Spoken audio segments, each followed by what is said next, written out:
Why does your scanner show the P1801 engine code? What does it mean?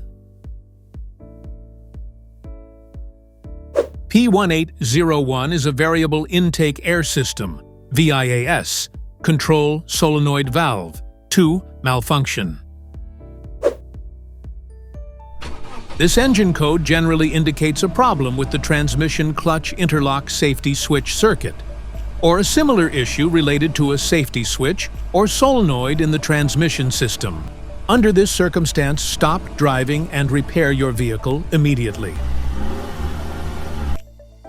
So, what causes this imbalance?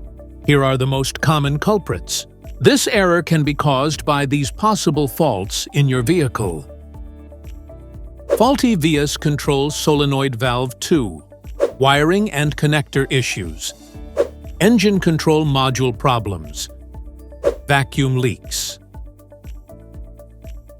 Each DTC code corresponds to a specific issue in your vehicle.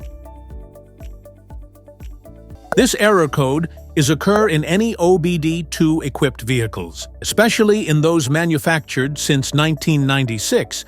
It is commonly found in Nissan and Ford.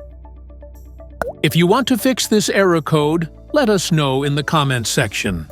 We will definitely make the video on your demand. If you like this video, don't forget to subscribe to our channel. Thanks for watching.